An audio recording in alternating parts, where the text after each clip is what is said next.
Hello everyone, welcome to final lead world. जैसे आप लोग देख रहे होंगे, आज का जो हमारा टॉपिक है वो है केमिकल काइनेटिक्स। केमिकल काइनेटिक्स जो चैप्टर है वो नीट, जेई एंड बोर्ड तीनों एग्जाम्स या फिर कोई भी आपका कॉम्पिटिटिव एग्जाम्स जो भी होगा उसके रेफरेंस से बहुत ज़्यादा इंपॉर्टेंट टॉपिक है। ओके, चलिए जो है चैप्टर स्टार्ट करते हैं। पहले इस चैप्टर में देखते हैं इसका इंट्रोडक्शन, देन स्टडी करते हैं रेट के बारे में। तो केमिकल काइनेटिक्स क्या है? बेसिकली रेट को ही डिफाइन करता है कि किसी भी रिएक्शन का जो रेट होगा वो कितने समय में कितने स्पीड के साथ रिएक्शन फॉरवर्ड कैरी फॉरवर्ड हो रही है। ठीक है, तो स्टार्ट करते हैं इस चैप्टर को। सबसे पहले इंट्रोडक्शन में आते हैं। तो यहाँ पे दिख रहा है आपको केमिकल रिएक्शन। ठीक है, कोई भी एक केमिकल रिएक्शन होगी, उस केमिकल रिएक्शन में कुछ पैरामीटर होंगे जिन पे वो डिपेंड करेगी। जो केमिकल रिएक्शन होती है वो डिफरेंट डिफरेंट पैरामीटर्स पे डिपेंड करती है, और वो पैरामीटर होता है हमारा जो फैक्टर्स होते हैं। फर्स्ट फैक्टर होता है उसकी फिजिबिलिटी। अब फिजिबिलिटी वर्ड आया है तो फिजिबिलिटी वर्ड का मतलब होता क्या है? कितना रिएक्शन वो फिजिबल है वो डिपेंड करती है वो केमिकल थर्मोडायनेमिक्स पे। केमिकल थर्मोडायनेमिक्स का मतलब होता है कि यहाँ पे थर्मोडायनेमिक्स का मतलब इन्वॉल्वमेंट इसलिए आ रहा है क्योंकि कोई भी रिएक्शन होगी या तो उसको हीट देनी पड़ रही होगी या फिर वो हीट उस रिएक्शन से निकल रही होगी। ओके, तो फिजिबिलिटी का आपको मतलब समझ में आ गया होगा कि ये किससे रिलेटेड है, हमारा केमिकल थर्मोडायनेमिक्स। सेकंड पैरामीटर है एक्सटेंट। एक्सटेंट का मतलब है कि कोई भी जब रिएक्शन हो रही है, प्रोडक्ट का फॉर्मेशन हो रहा है, तो वहां पे रिएक्टेंट से जब प्रोडक्ट बन रहा है तो एक रिएक्शन, एक समय ऐसा आएगा जहां पर प्रोडक्ट कंप्लीटली बना नहीं होगा और रिएक्टेंट कंप्लीटली डिकम्पोज नहीं हुआ होगा। यानी कि वहां पे एक ऐसी स्टेज आएगी जिस स्टेज को हम लोग बोलेंगे कि इक्विलिब्रियम में रिएक्शन जो है हमारी इक्विलिब्रियम में आ गई है। ठीक है, यानी कि वो ट्रांजिशन स्टेट जो है शो करेगी। यानी ये डिपेंड करेगी, जहां पे भी इक्विलिब्रियम की बात करेंगे तो एक्सटेंट जो हमारा डिपेंड करेगा, उसका मतलब होगा केमिकल इक्विलिब्रियम से रिलेट कर रहा है। पर इसका जो थर्ड टर्म होता है वो होता है स्पीड। अब स्पीड क्या होती है, किस पे डिपेंड करती है? ठीक है, हमने जो है फिजिबिलिटी और एक्सटेंट के बारे में तो दो चैप्टर्स में पढ़ लिया, केमिकल थर्मोडायनेमिक्स में और एक्सटेंट के बारे में केमिकल इक्विलिब्रियम में। पर अब मेनली जो बेसिक थर्ड पॉइंट है हमारा वो है स्पीड। तो स्पीड जो होगा वो किस पे डिपेंड करेगा? ठीक है, उसी को हम लोग जो है इस चैप्टर में डिस्कस करेंगे कि जो हमारा स्पीड है वो किस पे डिपेंड करेगा। ठीक है, तो स्पीड जो डिपेंड करेगा वो डिपेंड करेगा केमिकल काइनेटिक्स पे। Chemical kinetics.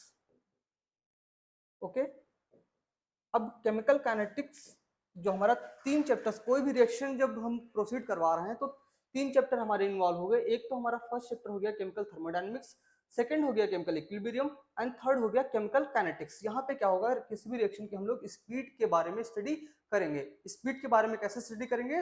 वो होगा रेट के थ्रू। तो हम लोग आते हैं, डिस्कस करते हैं कि कोई भी रिएक्शन है उसके रेट को कैसे हम लोग डिफाइन करेंगे। तो उससे पहले कुछ बेसिक चीजें हैं उनको समझते हैं। जैसे कि यहाँ पे कुछ जो है आपको डायग्राम दिख रहा है कार का, तो इस पे लिखा हुआ है केमिकल और काइनेटिक्स। अब कार पे काइनेटिक्स लिखा हुआ है, इसका मतलब क्या रहा होगा? ठीक है, तो इसको समझते हैं। तो जो यहाँ पे काइनेटिक्स है, इसका जो है ग्रीक वर्ड में जो आपका ग्रीक वर्ड होता है उसमें इसको बोलते हैं काइनेसिस। क्या बोलते हैं इसको? काइनेसिस। और काइनेसिस का मतलब ये होता है मूवमेंट। ठीक है, इसीलिए जो है यहाँ पे काइनेटिक्स वर्ड को कार के ऊपर, यानी कार जो है हमारी मूव करेगी, इसलिए इसके ऊपर हमने लिखा हुआ है। ठीक है, तो ये आई होप आपको समझ में आया होगा कि केमिकल काइनेटिक्स का मतलब क्या होता है। ठीक है, कोई भी रिएक्शन मूव कर रही है फॉरवर्ड डायरेक्शन या बैकवर्ड डायरेक्शन में, वो कहलाएगा केमिकल काइनेटिक्स। ओके, आते हैं जो है नेक्स्ट पॉइंट पे कि अब कोई भी रिएक्शन हमारी हो रही है तो वो कितने समय में हो रही है। ठीक है, कितने समय में हो रही है और कितना कंसंट्रेशन प्रोडक्ट का बन रहा है या रिएक्टेंट का डिकम्पोज कर रहा है। ठीक है, कोई भी रिएक्टेंट जब डिकम्पोज होता है कितने समय में डिकम्पोज हो रहा है, या प्रोडक्ट का फॉर्मेशन हो रहा है कितने समय में प्रोडक्ट हमारा बन रहा है, इस चीज को हम लोग बोलते हैं कि यही हमारी कहलाती है रेट ऑफ द रिएक्शन। ठीक है, रिएक्शन की रेट क्या होगी? तो कुछ यहाँ पे लिखा हुआ होगा कि जो ब्रांच होती है उसको हम लोग रिएक्शन रेट या मैकेनिज्म के थ्रू जो है स्टडी करते हैं। ओके, तो ये चीजें समझ में आई होंगी। तो यहाँ पे एक बेसिक क्वेश्चन है ऐसे जनरल नॉलेज के लिए जो है आपका, कि क्वेश्चन है हमारा chemical kinetics deal with the dash of reaction, किस पे डिपेंड, किसके जो है, तो यहाँ पे 4 दिए हुए हैं आपके points, spontaneity, rate, extent and none of these. तो chemical kinetics deal with the, किसके साथ डील करती है केमिकल काइनेटिक्स, तो हमारा जो करेक्ट आंसर हो जाएगा वो हो जाएगा कि जो डील करती है वो रेट पे डिपेंड करती है। ओके, तो आपको आई होप ये बेसिक सा क्वेश्चन है जनरल नॉलेज का, कि अगर कोई पूछ लेता है आपसे कि जनरल केमिकल काइनेटिक्स जो है वो किस पे डील करती है, ठीक है, केमिकल काइनेटिक्स जो है बेसिकली किस लिए पढ़ते हैं, तो वहाँ पे हम लोग किसी भी रिएक्शन की रेट को फाइंड करने के लिए जो है केमिकल काइनेटिक्स को पढ़ते हैं, ठीक है। तो ये क्वेश्चन जो है आपके एग्जाम में तो नहीं आने वाला है, पर ये क्वेश्चन आपके बेसिक नॉलेज को इनहेंस करने के लिए बनाया गया है। ओके, ठीक है, ऐसे क्वेश्चन जो है टीचर्स जैसे वाइबा होता है तो वहाँ पे पूछ लेते हैं, या फिर कहीं पे इंटरव्यू देने गए तो वहाँ पे पूछ लेते हैं केमिकल काइनेटिक्स में हम लोग क्या करते हैं, तो वहाँ के लिए जो है ये जरूरी है। अब बात करते हैं types of reactions. Types of reaction यानी कि जो भी हमारी रिएक्शंस होती हैं वो कितने तरीके की होती हैं, तो यहाँ पे डिस्कस करते हैं हम लोग कि जो भी हमारी रिएक्शन होंगी, यानी केमिकल काइनेटिक्स में जो हम लोग रिएक्शन परफॉर्म करते हैं वो कितने तरीके की होंगी, वो होंगी 3 तरीके की। जो भी हमारी केमिकल काइनेटिक्स में रिएक्शन होती हैं ये 3 तरीके की होती हैं, 3 टाइप्स। एक तो होता है हमारा कि बहुत कुछ रिएक्शंस होती हैं जो बहुत तेजी से हो जाएं, यानी फ्लैश रिएक्शन जिनको बोलते हैं, अगर सिंपल वर्ड में बोले तो फास्ट रिएक्शन बोलते हैं, ठीक है, फास्ट रिएक्शन। वहीं पे सेकंड जो होती है हमारी, कि एक तो हो गया फास्ट, बहुत तेजी से रिएक्शन हो गई, एक होती है कि बहुत ही स्लो। बहुत स्लो होने का मतलब है कि इवन लाइफ टाइम वो रिएक्शन चलती ही रहे, या 1 मंथ लग जाए, 2 मंथ लग जाए, या बहुत ही मतलब कि उनका समय जो है इनफाइनाइट में चला जाए, कभी वो रिएक्शन कंप्लीट ही ना हो, तो ऐसे रिएक्शन को बोलेंगे हम लोग कि वो क्या है, स्लो रिएक्शन। वो ऐसी रिएक्शन कहलाएंगी हमारी स्लो रिएक्शन। एंड थर्ड जो होती है कि बहुत सारी रिएक्शन जो कि बहुत ज़्यादा फास्ट भी नहीं है, बहुत ज़्यादा स्लो भी नहीं है, यानी कि वैसी रिएक्शंस को हम लोग बोलेंगे कि वो फास्ट से और स्लो के बीच में एग्जिस्ट कर रही है कहीं पे। ये कुछ रिएक्शन हमारी जैसे ये लेवल हो गया कि ये फास्ट हो गया, कुछ ये लेवल हो गया कि ये स्लो हो गया, तो यहाँ से इस दोनों के बीच में कहीं पे लाई करेगा, यानी कि उन रिएक्शंस को हम लोग बोल सकते हैं ऐसी रिएक्शंस मॉडरेट रिएक्शन, ठीक है, मॉडरेट रिएक्शन। तो जनरली जो हम लोग केमिकल काइनेटिक्स में जिन जिन रिएक्शंस को हम लोग पढ़ते हैं वो हमारी मॉडरेट रिएक्शन ही होती है, ठीक है। आइए पीपीटी समझते हैं कि किस किस टाइप की जो है हमारी रिएक्शंस हैं उसके बारे में। तो एक तो हो गई हमारी वेरी फास्ट रिएक्शन, दूसरा हो गया slow reaction, and third one moderate reaction. Okay, तो ये तीनों पॉइंट्स आपको समझ में आया होगा। अब बात करते हैं कि जो बहुत ज़्यादा तेज रिएक्शंस हैं, बहुत वेरी फास्ट रिएक्शंस हैं, फास्ट रिएक्शन को कंप्लीट होने में कितना समय लगेगा, ठीक है। तो बहुत ही मतलब कि ऐसे समझ सकते हो कि आपने आँख खोली और आँख को बस पलक को नीचे किया, फ्रैक्शन ऑफ सेकंड्स में जो है रिएक्शन कंप्लीट हो गई। तो ऐसी रिएक्शन यानी बहुत तेज रिएक्शन हो रही हैं, तो उन रिएक्शन को हम लोग बोलेंगे कि ये रिएक्शन जो है बहुत ही फास्ट रिएक्शंस हैं, ठीक है। तो इसमें जो पॉइंट आपका आया है कि which takes place within microsecond or instantaneously, ठीक है, माइक्रोसेकंड में वो रिएक्शन जो है आपकी कंप्लीट हो जाएंगी। ओके, तो इसमें जो पॉइंट है इसको जो है आप लोग नोट डाउन कर लेना कि ये माइक्रोसेकंड या फिर बहुत ही इंस्टेंट, बहुत ही कम समय में रिएक्शन जो है आपकी कंप्लीट हो जाती है। ओके, तो सेकंड पॉइंट पे आते हैं। सेकंड पॉइंट है कि दिस इंक्लूड्स ऑल, अब यहाँ पे इन पॉइंट्स को जो हाईलाइट कर लेते हैं कि ऑल आयनिक रिएक्शंस, ठीक है, इसमें जो आयनिक रिएक्शंस होती हैं, ठीक है, all precipitation reaction and all neutralisation reaction and combustion reaction, ठीक है। तो 4 तरीके की रिएक्शन बताई गई हैं कि जो भी हमारी आयनिक रिएक्शंस होती हैं, आयनिक के साथ साथ में प्रेसिपिटेशन रिएक्शन, एंड थर्ड जो है neutralisation reaction, and fourth one जो है कंबसन रिएक्शन, ठीक है। आयनिक रिएक्शन का मतलब क्या हुआ, इसको भी थोड़ा समझो, डिटेल में समझते हैं कि सपोज कि हमने जो है NaCl लिया, अभी NaCl को जैसे ही वाटर में डिजोल्व करेंगे तो ये आयंस में ब्रेक हो जाएगा Na plus and Cl minus, ठीक है। तो जब भी आपने कभी जो है अपने घर पे भी ट्राई करना आज, ठीक है, एक चम्मच में सॉल्ट लेना, उसको एक ग्लास वाटर में डिजोल्व करना और देखना क्या जो है जब वाटर में डिजोल्व होगा तो आपको Na पॉजिटिव और Cl निगेटिव आयंस आपको दिख रहे हैं, ठीक है, क्या ऐसा होते हुए दिख रहा है, यानी कि वो इतनी तेजी से घुल जाएंगे और आयंस में जो है आपका सॉल्ट जो है वो आयन में कन्वर्ट हो जाएगा कि फ्रैक्शन ऑफ सेकंड्स में, कि हमें दिखाई ही नहीं पड़ेगा। तो ऐसी रिएक्शन हो गई बहुत ही फास्ट रिएक्शन। सेकेंड वन है कि प्रेसिपिटेशन रिएक्शन, जैसे जब हम लोग लैब में जो प्रैक्टिकल करते हैं तो वहां पे जैसे एक है कि बैरियम सल्फेट का जो एक्सपेरिमेंट करते हैं कि बैरियम हाइड्रोक्साइड लिया और उसमें H2SO4 डाला, जैसे ही 1 ड्रॉप H2SO4 डालते हैं वो बैरियम सल्फेट बनाता है, ठीक है। तो वो इतना फास्ट रिएक्शन होती है कि सडन आप देखेंगे कि कलर चेंज हो गया है, कलरलेस से वो व्हाइट कलर का प्रेसिपिटेट आ जाता है। तो वैसी रिएक्शन जो हमारी प्रेसिपिटेशन रिएक्शन में आ गई। थर्ड वन की न्यूट्रलाइजेशन रिएक्शन। न्यूट्रलाइजेशन रिएक्शन का मतलब है कि एसिड की रिएक्शन, कोई भी हमने एसिड ले लिया, सपोज HCl ले लिया और HCl की रिएक्शन NaOH के साथ करवा दिया, ठीक है, ये हो गया हमारा एसिड और ये हो गया हमारा बेस। अब एसिड की रिएक्शन बेस के साथ जैसे ही कराते हैं तो यहाँ पे सॉल्ट का फॉर्मेशन होगा एंड इसके साथ साथ में वाटर, ठीक है। तो एसिड और बेस के साथ रिएक्ट किया तो ये रिएक्शन कहलाएगी हमारी न्यूट्रलाइजेशन रिएक्शन, ठीक है। And last one combustion reaction. Combustion reaction के बारे में समझते हैं, जैसे मीथेन है, मीथेन को एयर की प्रेजेंस में जो है जब हम लोग बर्न करते हैं तो उस रिएक्शन को बोलते हैं कंबसन ऑफ मीथेन, ठीक है। तो वो जो है रिएक्शन हमारी जो है बहुत तेज होती है, तो उस रिएक्शन को ही बोलेंगे कि वेरी फास्ट रिएक्शन में आता है। तो आपको कुछ एग्जांपल से समझ में आए होंगे। आते हैं नेक्स्ट पॉइंट पे अपने जो है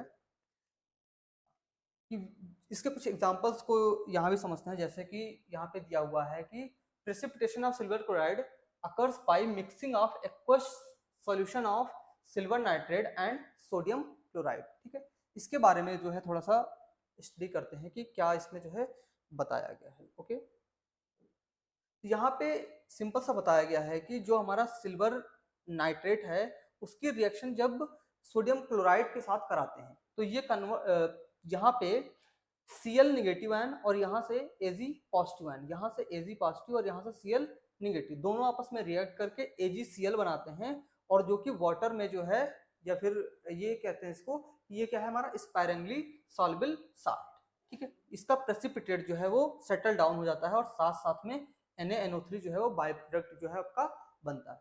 तो इस रिएक्शन को जो है, ये रिएक्शन जो है हमारी प्रेसिपिटेशन रिएक्शन का एक एग्जांपल है कि यहाँ पे प्रेसिपिटेशन हो रहा है। तो यहाँ पे जैसे कि आपको इमेज में दिख रहा होगा कि सिंपल सा इसमें क्या किया हुआ है, सिल्वर नाइट्रेट जो है यहाँ ड्रॉप वाइज इसमें डाल रहे हैं। जैसे ही ड्रॉप वाइज डाल रहे हैं तो ये जो प्रेसिपिटेट बन रहा है यही प्रेसिपिटेट है हमारा AgCl का, ठीक है।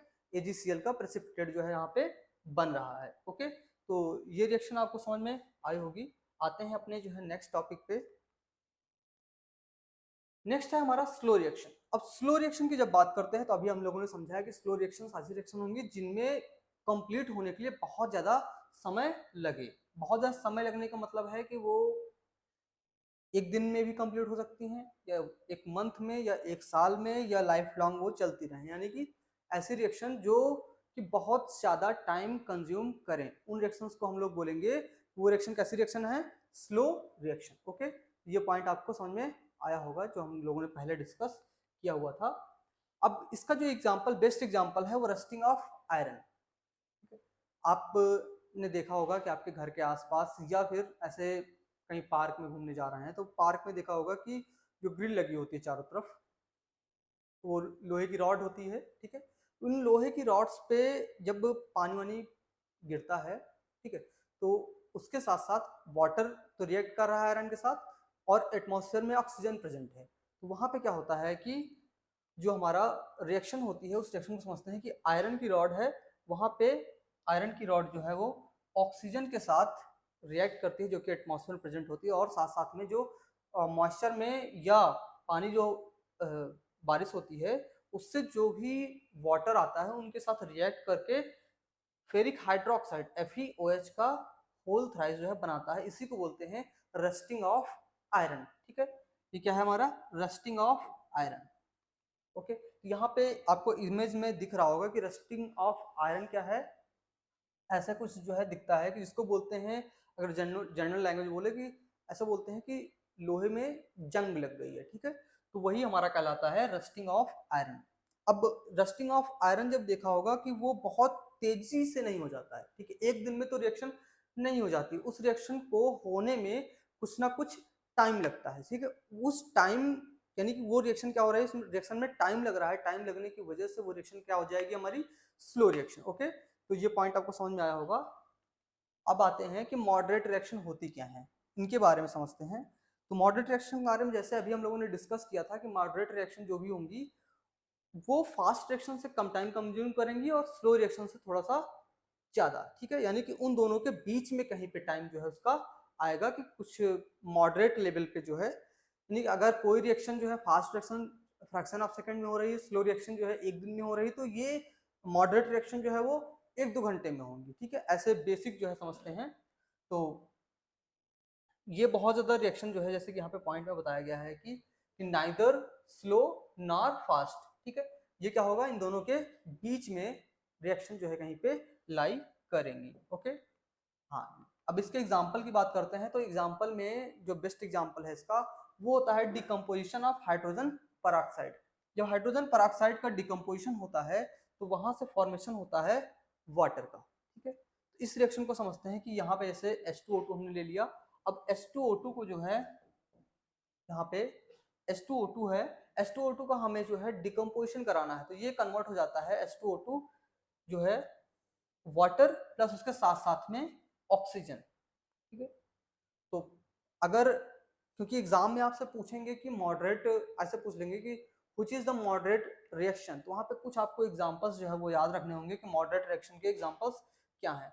H2O2 ले लिया, हाइड्रोजन पेरोक्साइड, हाइड्रोजन पेरोक्साइड का अब जैसे कहीं कहीं पे लैंग्वेज में लिख के देते हैं कि हाइड्रोजन पेरोक्साइड, उसके लिए आपको ये याद भी रखना चाहिए कि हाइड्रोजन पेरोक्साइड का फॉर्मूला होता क्या है, ठीक है, तो हाइड्रोजन पेरोक्साइड क्या होता है H2O2।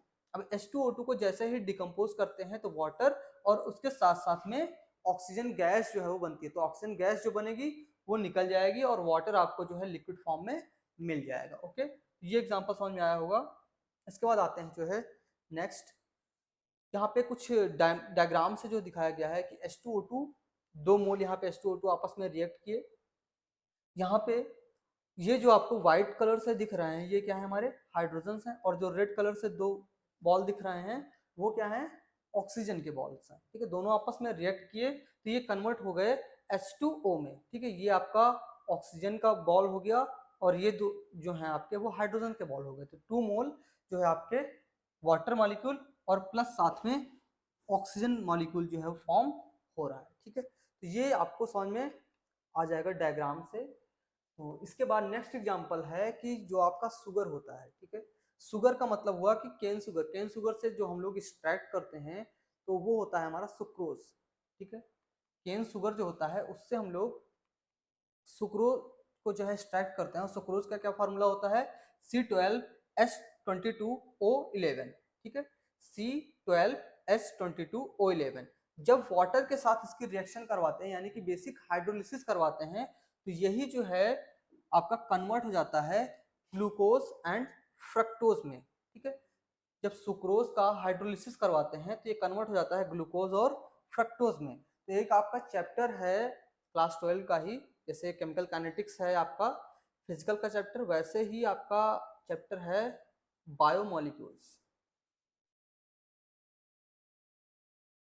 बायोमोलिक्यूल्स, ठीक है, बायोमोलिक्यूल्स में हम लोग जो है बेसिक जो है ग्लूकोज के बारे में, फ्रक्टोज के बारे में वहाँ पे हम लोग पढ़ेंगे, ग्लूकोज और फ्रक्टोज के बारे में बहुत डिटेल स्टडी करने वाले हैं।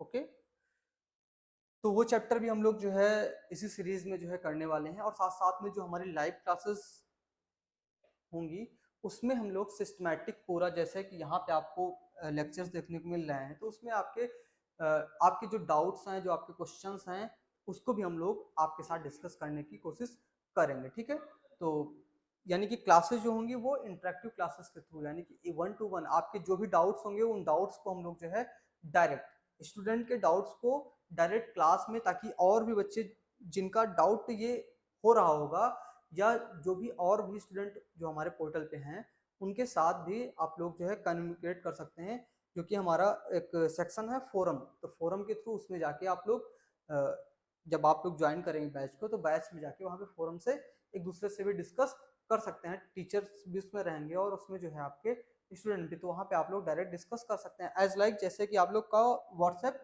ग्रुप होता है। ओके, हाँ आते हैं जो है नेक्स्ट जो है example, decomposition of nitrogen pentoxide. अब नाइट्रोजन पेंटॉक्साइड होता है हमारा N2O5।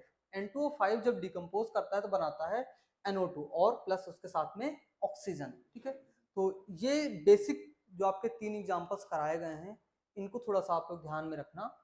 ठीक है, तो ये आपको बेसिक समझ में आ गया होगा कि मॉडरेट रिएक्शन होती क्या है। अब इस पे जो है कुछ क्वेश्चंस हैं, यानी एक दो क्वेश्चंस है, उसको जो है बेसिक समझते हैं कि ये क्वेश्चन का आंसर क्या होगा। ठीक है, तो आपका जो ये क्वेश्चन है इस क्वेश्चन को समझते हैं। Which of the following reaction occurs rapidly at room temperature. Rapidly at room temperature इसका मतलब क्या हुआ, यहाँ पे ये क्या पूछना चाह रहे हैं। ठीक है, यानी कि यहाँ पे ये फास्ट रिएक्शन की बात कर रहे हैं। कौन सी रिएक्शन है यहाँ पे, फास्ट रिएक्शन। ठीक है, अब रैपिडली वर्ड आ गया, इसका मतलब है फास्ट रिएक्शन के बारे में पूछ रहे हैं कि इनमें से जो एग्जांपल्स दिए गए हैं इसमें से फास्ट रिएक्शन कौन सी होगी। अब हाइड्रोजन की जब ऑक्सीजन के साथ रिएक्शन करवाते हैं तो टाइम कंज्यूम करता है वाटर का फॉर्मेशन करने के लिए। वहीं पे अभी हम लोगों ने देखा है कि जो हमारा सुक्रोज होता है, सुक्रोज को फ्रक्टोज में कन्वर्ट करने के लिए जो है, यानी जो सुक्रोज का डिकम्पोजिशन किया या यहाँ पे ऐसा एसिड डाल दिया है, तो इसमें भी क्या होता है, टाइम लगता है। ये हमारे क्या है, मॉडरेट रिएक्शन है।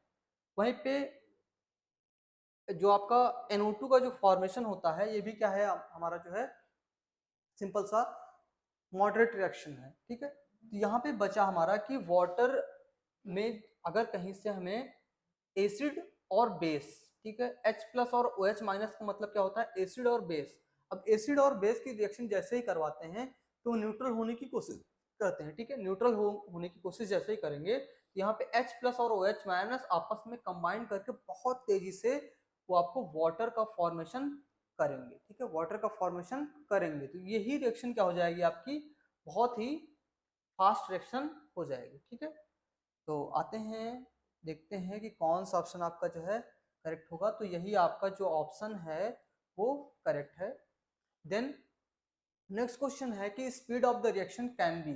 जो आपका कोई भी रिएक्शन होगी उसकी स्पीड क्या होगी, first moderate, very fast, very slow and fourth one all of the एबो। तो अभी हम लोगों ने डिस्कस किया हुआ है कि कोई भी जो रिएक्शन होगी उसका रेट कैसा होगा, या कोई भी रिएक्शन जो होगी उसकी स्पीड कैसी होगी। या तो वो हो सकते हैं कि बहुत ही फास्ट रिएक्शन होगी, या तो वो स्लो रिएक्शन होगी, या फिर वो क्या होगी, मॉडरेट रिएक्शन। तो यहाँ पे ये तीनों ऑप्शन सही है। इसका मतलब क्या है कि ऑल ऑफ द अबव जो है वो हमारे क्या है, करेक्ट है।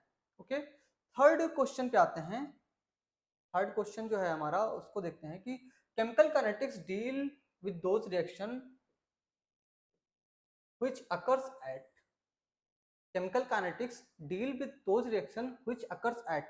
तो अभी जब हम डिस्कस कर रहे थे fast reaction, slow reaction and moderate reaction, तो वहां पे हमने बताया आपको कि जो केमिकल काइनेटिक्स में बेसिक हमें पढ़ना है, वो जितनी भी केमिकल काइनेटिक्स में रिएक्शन होंगी वो कैसी होंगी, हमारी मॉडरेट रिएक्शन होंगी। कैसी रिएक्शन होंगी, मॉडरेट रिएक्शन। तो यहाँ पे हो जाएगा कि जो भी हमारी केमिकल काइनेटिक्स की जो रिएक्शन होंगी वो क्या होंगी, मॉडरेट स्पीड के साथ जो है रिएक्शन होंगी। ओके, एंड देन अब बात करते हैं हम लोग कि कोई भी रिएक्शन जो होगी उसके रेट के बारे में, स्पीड के बारे में, वेलोसिटी के बारे में। ठीक है, इसका मतलब क्या हो गया कि रेट हो या स्पीड हो या वेलोसिटी ऑफ रिएक्शन, सबका मीनिंग क्या है, एक ही है।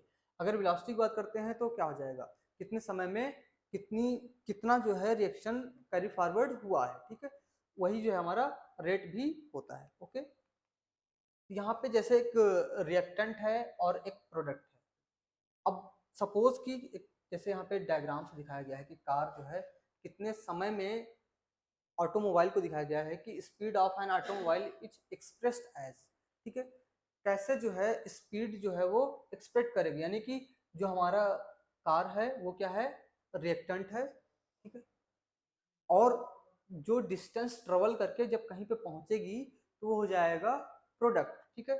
इसके जो है स्पीड क्या हो जाएगा, चेंज इन पोजीशन, पोजीशन में जो चेंज होगा, यानी कि इनिशियल पॉइंट से फाइनल पॉइंट में पहुंचने में जो समय लगेगा वही हो जाएगा चेंज इन पोजीशन। और आर से पी पर पहुंचने में कितना समय लगा, उस समय को जितना समय लगेगा और उस पोजीशन से डिवाइड कर देंगे तो वहां से स्पीड आपको आ जाएगी। बेसिक ये आप लोगों ने फिजिक्स में पढ़ा होगा कि जो भी हमारा स्पीड होती है, स्पीड क्या होती है, चेंज इन पोजीशन, ये और कितने समय में वो, यानी कि पर यूनिट टाइम में कितना हमने पोजीशन में चेंज किया हुआ है। ओके,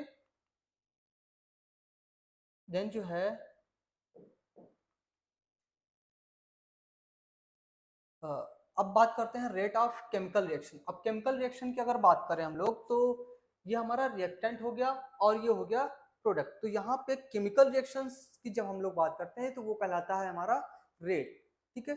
रेट क्या होगा कि रेट, अब किसी भी रिएक्शन की हम लोग पर्टिकुलर बात कर रहे हैं तो जब किसी रिएक्शन की पर्टिकुलर बात कर रहे हैं तो जो हमारा रिएक्टेंट होगा उसका कुछ ना कुछ जो है कंसंट्रेशन रहा होगा, कुछ ना कुछ कंसंट्रेशन रहा होगा, यानी कि रिएक्टेंट स्टार्टिंग मटेरियल कुछ ना कुछ कंसंट्रेट उसका रहा होगा, एंड फाइनल जब प्रोडक्ट बन गया तब उसका जो है कुछ ना कुछ कंसंट्रेट, मतलब उसका कंसंट्रेशन कुछ ना कुछ आएगा। ओके, तो यही क्या हो जाएगा कि जो रेट होगा वो चेंज इन कंसंट्रेशन, कंसंट्रेशन में कितना चेंज हो रहा है और कितने समय में चेंज हो रहा है, उसी को बोलेंगे हम लोग क्या हो जाएगा हमारा रेट। अब यहाँ पे आपसे क्वेश्चन पूछ सकते हैं कि rate of decomposition, rate of decomposition of reactant. अब रिएक्टेंट डिकम्पोज होगा तभी जाके प्रोडक्ट बनेगा।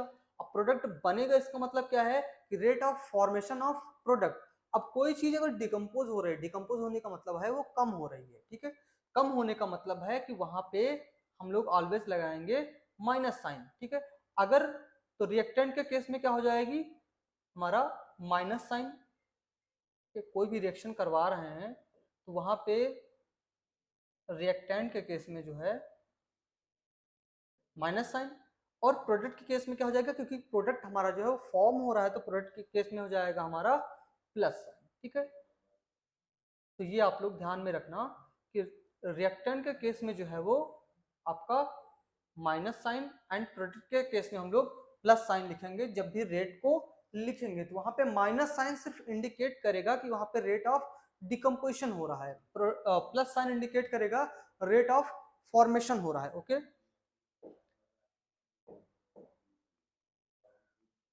देन अब डिफिनेशन की अगर बात करें तो बेसिक आपको डिफिनेशन यहाँ पे लिखी हुई है, यहाँ से आप लोग पढ़ लेना इसको। डिफिनेशन को समझना कि कोई भी आपका कंसंट्रेशन लिया होगा, ठीक है, जैसे सपोज किया आपने कि कोई भी सॉल्यूशन लिया और उसका कंसंट्रेशन 10 मोलर है, ठीक है, 10 मोलर कंसंट्रेशन का सॉल्यूशन लिया और 10 सेकंड में या ऐसे सपोज कर लिए 2 मिनट में, 2 मिनट में उसका कंसंट्रेशन में चेंज कितना हुआ होगा, ठीक है। तो उसी को बोलेंगे हम लोग क्या हो जाएगा, वो हो जाएगा रेट, ठीक है। तो change in concentration of any one of the reactant or product, ठीक है। अब उसमें से आपको क्वेश्चन में पूछेगा कि रिएक्टेंट का बताना है या प्रोडक्ट का बताना है, ठीक है। अगर रिएक्टेंट का बताना होगा तो वहां पे माइनस साइन लेना है, अगर प्रोडक्ट का बताना होगा तो वहां पे प्लस साइन लेना है आपको। ओके, तो change in concentration of either reactant और प्रोडक्ट पर यूनिट टाइम जो होगा वो आपका रेट ऑफ रिएक्शन कहलाएगा। ओके, वही आपका रेट ऑफ रिएक्शन कहलाएगा।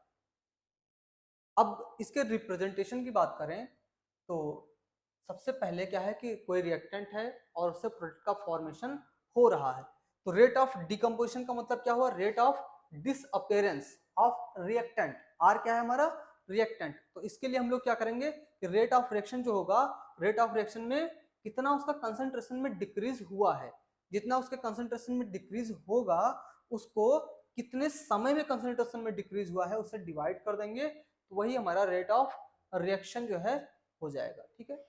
अब नेक्स्ट आते जो हैं कि सपोज जो है रिएक्टेंट जो है हमारा वो रहा होगा, इनिशियली जो है वो R1 रहा होगा, आफ्टर टाइम T जो है वो R2 हो गया होगा, उसका कंसंट्रेशन जो है वो R2 हो गया होगा। और जो टाइम का चेंज होगा कि पहले जो है स्टार्ट में टाइम जो है T1 रहा होगा, और जो टाइम एट टाइम T यानी उसका टाइम जो है वो T2 हो गया होगा। तो चेंज इन कंसंट्रेशन की, अगर रिएक्टेंट के चेंज इन कंसंट्रेशन की बात करेंगे तो वो हमारा हो जाएगा R2 माइनस R1। ओके, तो यहाँ पे हम लोग जो है देखेंगे कि जो हमारा R2 माइनस R1 होगा उसको जो है, अब जो सिंपल हमने भी बताया था कि माइनस साइन लेना है, माइनस साइन यहाँ पे इंडिकेट करेगा कि यहाँ पे चेंज इन कंसंट्रेशन है क्या। ठीक है, जो कंसंट्रेशन में चेंज हो रहा है ये सिर्फ माइनस साइन आपको इंडिकेट करेगा कि यहाँ पे जो आपका रिएक्टेंट है उसका कंसंट्रेशन जो है वो, इस रिएक्टेंट का कंसंट्रेशन जो है वो डिक्रीज कर रहा है। ठीक है, कितने समय में, जितना समय जो है इनिशियल जब स्टार्ट की थी रिएक्शन और जब हम लोग रिएक्शन को स्टॉप कर रहे हैं तो उसके बीच का जो समय होगा उसमें जो कंसंट्रेशन का चेंज होगा उसी को बोलेंगे रेट ऑफ रिएक्शन। ओके, हाँ आते हैं नेक्स्ट पॉइंट पे जो है, ये तो हो गया रेट ऑफ रिएक्शन की हम लोग बात करते हैं। अब अगर जो है rate of appearance of product, ठीक है, rate of appearance of product बात करें तो प्रोडक्ट के कंसंट्रेशन के लिए हमें क्या करना होगा, प्रोडक्ट के कंसंट्रेशन के लिए पहले हमने बताया है आपसे कि वहां पे हमें जो है पॉजिटिव साइन लेना है। तो रेट ऑफ, तो वहां पे क्या हो जाएगा कि increase in concentration of P, product के कंसंट्रेशन में कितना इंक्रीज हुआ है और कितने समय में इंक्रीज हुआ है, यानी कि कितना समय उसने लिया है, उससे डिवाइड कर देंगे तो रेट ऑफ रिएक्शन हमारा निकल के आ जाएगा। ठीक है, सपोज क्या कि प्रोडक्ट का जो कंसंट्रेशन इनिशियली रहा होगा P1 होगा और फाइनली जो है P2 होगा, तो चेंज इन अगर कंसंट्रेशन की बात करेंगे तो क्या हो जाएगा, P2 माइनस P1 हो जाएगा, और अगर टाइम की बात करें तो वो T2 माइनस T1 हो जाएगा। ठीक है, तो यहाँ पे चेंज इन कंसंट्रेशन की अगर बात करेंगे तो P2 minus P1 and change in time हो जाएगा T2 माइनस T1। ओके, तो यहाँ पे जो फाइनली जो रेट ऑफ रिएक्शन लिखेंगे वो क्या हो जाएगा हमारा del P upon del T, और यहाँ पे पॉजिटिव साइन दिखा रहा है कि यहाँ पे क्या हो रहा है हमारा रेट ऑफ अपीयरेंस, कि प्रोडक्ट हमारा कितना अपीयर हो रहा है। ओके, इसके बाद जो है अभी इसके जो है ग्राफिकल रिप्रेजेंटेशन की बात करते हैं कि इनिशियली जो है अगर सपोज करिए कि कंसंट्रेशन किसी भी रिएक्टेंट का जो है, सारे ग्राफ जो है एक साथ डिस्कस कर लेते हैं। ओके, ठीक है, जैसे कि सपोज हमने लिया कि यहाँ पे रिएक्टेंट जो रहा होगा इनिशियल कंसंट्रेशन वो 10 मोलर रहा होगा। जैसे जैसे समय बढ़ता जाएगा समय के साथ साथ रिएक्टेंट जो है वो प्रोडक्ट में कन्वर्ट होता जाएगा, यानी कि यहाँ से क्या होगा, रिएक्टेंट का कंसंट्रेशन क्या होगा कि यहाँ से रिएक्टेंट का कंसंट्रेशन जो है वो डिक्रीज करता जाएगा, रिएक्टेंट का कंसंट्रेशन डिक्रीज करता जाएगा और प्रोडक्ट का कंसंट्रेशन जो है वो इंक्रीज करता जाएगा। ठीक है, तो ये क्या हुआ कि यहाँ से स्टार्टिंग तो हमने यहाँ से किया, और जैसे जैसे समय जो है यहाँ पे टाइम का जो ग्राफ बना रहा है तो टाइम के साथ साथ जो है कंसंट्रेशन जो है रिएक्टेंट का डिक्रीज कर रहा है। वहीं पे अगर प्रोडक्ट की हम लोग बात करें तो प्रोडक्ट का कंसंट्रेशन क्या होगा, इनिशियली तो प्रोडक्ट हमारा जो है वो जीरो रहा होगा। ठीक है, प्रोडक्ट कुछ नहीं बना होगा, लेकिन जैसे जैसे रिएक्टेंट डिक्रीज करेगा वैसे वैसे प्रोडक्ट हमारा जो है वो इंक्रीज करता चला जाएगा, वैसे वैसे प्रोडक्ट का कंसंट्रेशन हमारा इंक्रीज करता चला जाएगा। ओके, तो ये पॉइंट समझ में आया होगा, इसका जो है ग्राफ भी आपको समझ में आया होगा कैसे जो है ग्राफ को डिस्कस किया है। अब दोनों ग्राफ को जो है कंबाइंड वे में देखते हैं कि पहले जो है वो कंसंट्रेशन जो है, पहले कंसंट्रेशन प्रोडक्ट का, रिएक्टेंट है ये और ये प्रोडक्ट है, तो रिएक्टेंट जो है वो सपोज 10 मोलर है और प्रोडक्ट हमारा क्या है 0। ठीक है, जैसे जैसे समय बढ़ रहा है, टाइम बढ़ रहा है, रिएक्टेंट डिक्रीज कर रहा है, यहाँ से रिएक्टेंट डिक्रीज करता जा रहा है और प्रोडक्ट हमारा जो है वो इंक्रीज करता जा रहा है।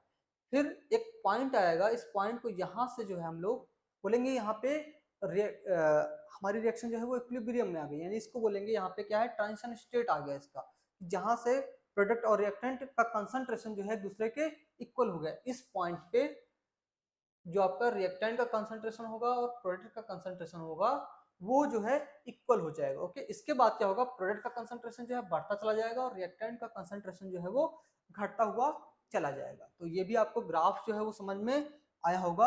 अगर आपको किसी भी ग्राफ में या कहीं पे भी आपको कुछ परेशानी है तो आप कमेंट बॉक्स में आके, या फिर कोई चीज़ समझ में नहीं आ रही है तो आके आप लोग यूट्यूब पे आके वहाँ पे कमेंट बॉक्स में अपने कमेंट कर सकते हैं। और साथ साथ में अगर बैच में आके जो है आप लोग बैच में डायरेक्ट ज्वाइन हो जाइए, ठीक है। उस बैच में आके वहाँ से हम लोग डिस्कस कर लेंगे आपके जो भी डाउट्स हैं, उन डाउट्स को डायरेक्ट 1 to 1 कनेक्ट होके जो है हम लोग सॉल्व करेंगे। ओके, तो ग्राफ आपको सब है समझ में आया होगा।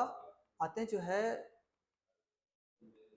नेक्स्ट है कि rate depends on concentration of reactant. तो यहाँ से ग्राफ से हमें एक चीज पता चल गया है कि जो भी हमारा रेट है वो रेट किस पे डिपेंड कर रहा है, कंसंट्रेशन पे। रेट जो डिपेंड कर रहा है वो डिपेंड कर रहा है कंसंट्रेशन पे। ओके, देन जो है बात करते हैं यूनिट।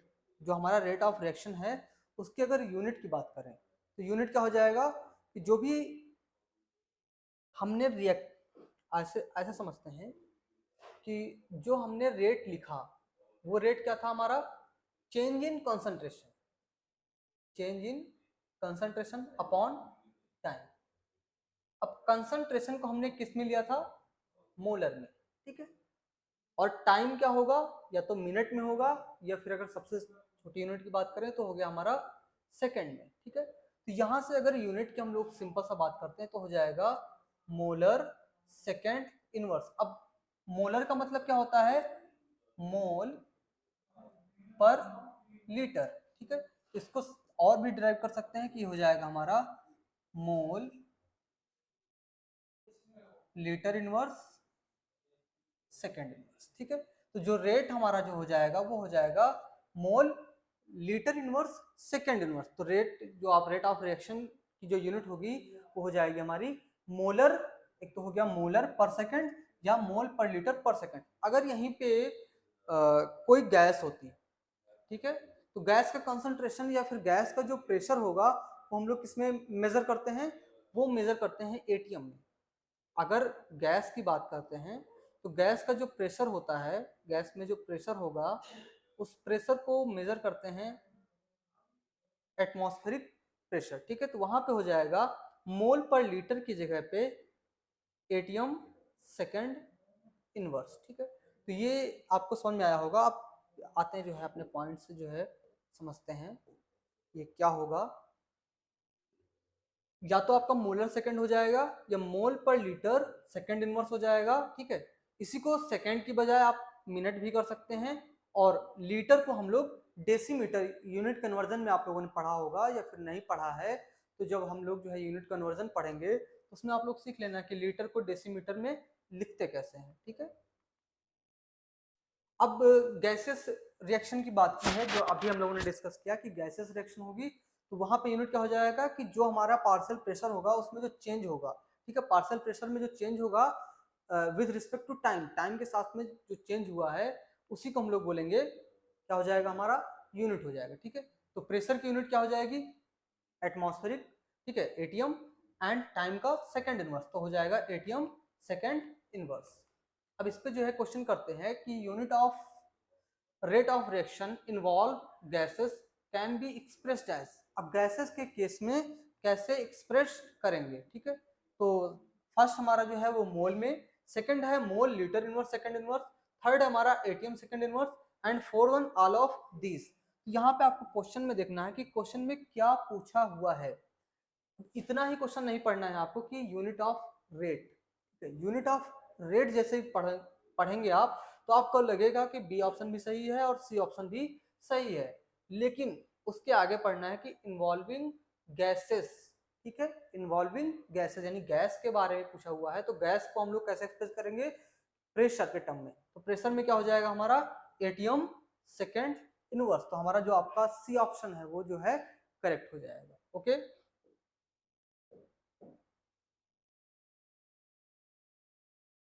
नेक्स्ट क्वेश्चन है कंसंट्रेशन ऑफ रिएक्टेंट। रिएक्टेंट के कंसंट्रेशन में क्या होता है with respect to time, time के साथ साथ क्या होता है, रिएक्टेंट का कंसंट्रेशन इंक्रीज करता है या डिक्रीज करता है, या फिर बोथ इंक्रीज करता है डिक्रीज करता है, यानी both A and B and none of this. तो अभी हम लोगों ने ग्राफ से देखा था, ग्राफ से क्या देखा था, फिर से जो है समझते हैं कि जो हमारा time versus concentration of reactant, ठीक है। तो एक चीज और यहाँ पे समझना कि आर से हम लोगों ने रिएक्टेंट को रिप्रेजेंट किया और इसके बगल में जो ये ब्रैकेट लगा दिया है, इस ब्रैकेट का मतलब होता है, इस ब्रैकेट का मतलब होता है कि ये कंसंट्रेशन को रिप्रेजेंट कर रहा है, ठीक है, ये कंसंट्रेशन को रिप्रेजेंट कर रहा है। तो concentration of reactant versus time का जब ग्राफ बनाते हैं तो सपोज इनिशियली हमने लिया था कि 10 मोलर कंसंट्रेशन रहा होगा और टाइम के साथ साथ जो है रिएक्टेंट का कंसंट्रेशन क्या हुआ था, डिक्रीज हुआ था, ठीक है। तो कंसंट्रेशन ऑफ रिएक्टेंट क्या हो जाएगा, डिक्रीज करेगा। लेकिन अगर यहीं पे रिएक्टेंट की बजाय कंसंट्रेशन ऑफ प्रोडक्ट पूछता, अगर कंसंट्रेशन ऑफ प्रोडक्ट पूछता तो प्रोडक्ट के केस में क्या हो जाता कि प्रोडक्ट का कंसंट्रेशन इंक्रीज करता, ठीक है। इनिशियली प्रोडक्ट क्या रहा होगा हमारा 0 और टाइम के साथ साथ कंसंट्रेशन इंक्रीज करता जाता है। तो प्रोडक्ट के केस में कंसंट्रेशन बढ़ेगा, रिएक्टेंट के केस में कंसंट्रेशन घटेगा, ओके। अगर रिएक्शन इक्विलिब्रियम में है तो प्रोडक्ट का कंसंट्रेशन और रिएक्टेंट का कंसंट्रेशन क्या हो जाएगा, इक्वल हो जाएगा, ठीक है। ये तीनों पॉइंट्स आपको जो है समझ में आ गए होंगे। तो सेकंड ऑप्शन जो हमारा था वो डिक्रीजेस, वही हमारा जो है वो करेक्ट हो गया। देन जो है नेक्स्ट क्वेश्चन उसी से रिलेटेड आ गया कि concentration of product with time, product का कंसंट्रेशन क्या होगा।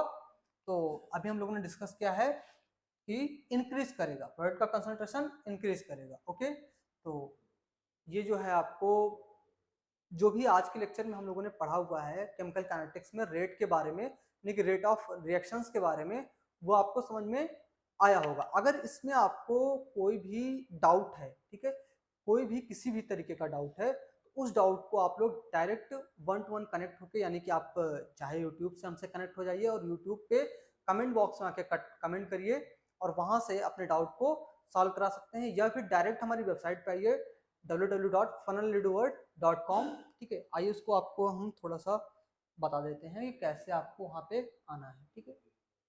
आपको यहाँ पे सर्च करना है डायरेक्ट कि से कर लिया, ये हमारी वेबसाइट है, ठीक है। इस पे आ गए funnelleaderworld.com, ठीक है। funnelleaderworld.com पे आए तो यहाँ पे आपका लॉगिन का पोर्टल बना हुआ है, स्टूडेंट पोर्टल है। तो डायरेक्ट आप लोग क्या करना है कि गूगल पे स्टूडेंट पोर्टल पे जाएंगे और डायरेक्ट जो है गूगल पे टच करेंगे, ठीक है। गूगल पे टच करेंगे तो यहाँ से जो है जिस भी बैच में आप ज्वाइन हुए होंगे वो सारे बैचेज आपको देखने को मिल जाएंगे, ठीक है। तो यहाँ से आपके जैसे कि क्लास 11, 12, ठीक है, तो आपका जो ये क्लास थी वो क्लास 12 की केमिस्ट्री थी। तो यहाँ पे जाके आप लोग डायरेक्ट जो है ज्वाइन बैच पे ज्वाइन करके, ठीक है, तो यहाँ पे कनेक्ट हो सकते हैं। तो यहाँ पे जैसे ही आप कनेक्ट करेंगे तो आप अपने बैच में जाएंगे, ठीक है। यहाँ से बैच में जाके आप लोग डायरेक्ट हमसे जो है कनेक्ट होके अपने डाउट्स को सॉल्व कर सकते हैं, ठीक है। और यहीं पे आपको बहुत सारी चीज़ें मिलने वाली, जैसे कि यहाँ पे मिल गया आपको स्टडी मटेरियल, कोई भी चीज़ आपको पढ़ना है, ठीक है, किसी भी क्लास की, क्लास 11, 12, आप जिस भी क्लास में है, ठीक है। अब क्लास 12 की हम बात करते हैं तो क्लास 12 की अगर आपको केमिस्ट्री पढ़नी है तो ये बुक अवेलेबल है, जहाँ पे जाके आप लोग इस बुक को भी देख सकते हैं। और इसमें जो है पूरा जो है यहाँ पे इंडेक्स बना हुआ है, इंडेक्स में जाके जो भी चैप्टर आपको पढ़ना है, ठीक है, जैसे केमिकल काइनेटिक्स पढ़ना था तो केमिकल काइनेटिक्स में चले गए, इंट्रोडक्शन हो गया, ठीक है, यहाँ पे इंट्रोडक्शन आपको बताया गया है कि जो भी है, ठीक है। फिर रेट ऑफ रिएक्शन, इसी में हमने जो है माइंड मैप डाला हुआ है कि अगर रिवाइज करना है तो वहाँ पे माइंड मैप से जाके आप लोग केमिकल काइनेटिक्स को रिवाइज भी कर सकते हैं, ठीक है।